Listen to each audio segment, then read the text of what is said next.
Got my body mount channels chucked up in the lathe, and I'm taking a 3/4 inch end mill, and I'm just taking the weld down so it's nice and smooth. Then I'll put the angle grinder to it. Make it on there. After cleaning up the tooling marks on the body mount channels, you can see what they look like. I think that looks really good. It's way better than it needs to be. On that particular one here, there's some, you can tell where the edge of the weld pool was. It's stuck down a little bit. That's not a big deal. Same thing over here. Plenty fine for what we're doing. And these look really good. I'm taking a measurement between these frame rails up front, just between the two forward body mounts, and it looks like we are at 28 and about a 1/16. Now I'm using this measurement to put on this frame out here that's been cut, and I'm going to use this frame here to mock up my body mounts channels at the appropriate distances, so I don't have to take the weight tub off the frame.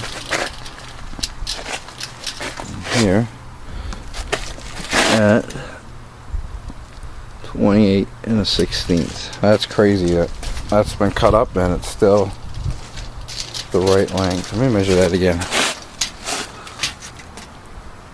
You know, 28 and a 1/16.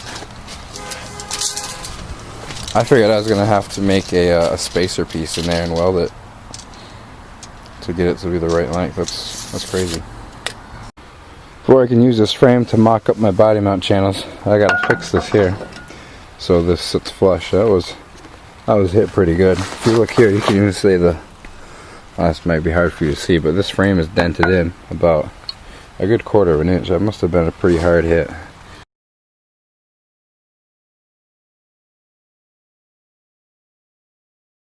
It's starting to rain out here, but I think that's good enough.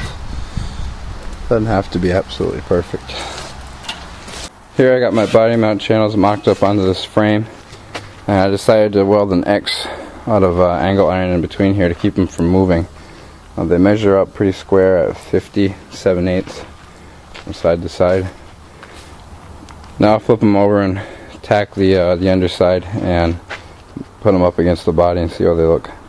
I have my body mount channel set up against the bottom of my tub. I got them pretty well squared up under here. And the way I got my measurements was I came from the top of the body, well, side of the body here, down to the bottom of this bolt, and that is 5 3/4 for both ends. And here I used this edge here, and I came down to the bottom of this bolt with a square, like so, and that's 9 3/8 on both sides.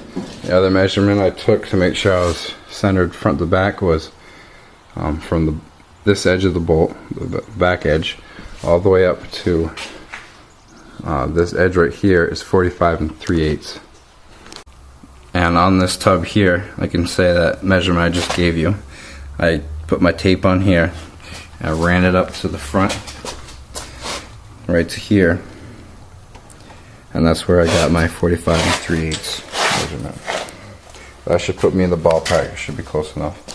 After taking my measurements, I took a piece of soapstone and I marked out here where I'm going to need my cut so I can recess this into the floor.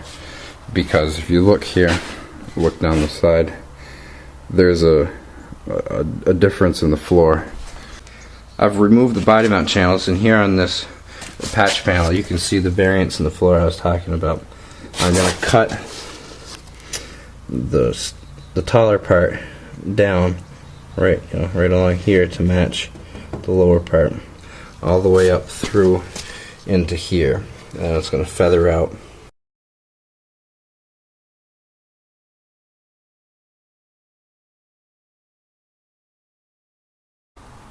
Holes notched out for the body mount channels, and I'll direct my attention to this hole here.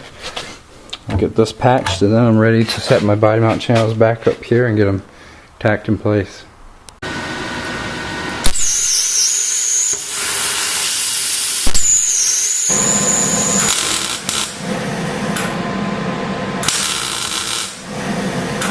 With that done, we're ready to put these body mount channels up on here for the last time and get them welded on.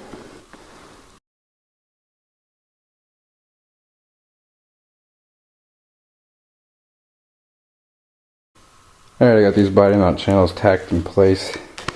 I only have a couple tacks on this driver's side channel. Got one here in the back. The problem I have now, and I knew this beforehand, is because of all that welding that kind of warped the floor of this, is I have a little gap here, and that should be flush. I put this big clamp on here, but it's not quite enough to pull it down. I'm not sure what I want to do with that yet. I have to think on that a little bit.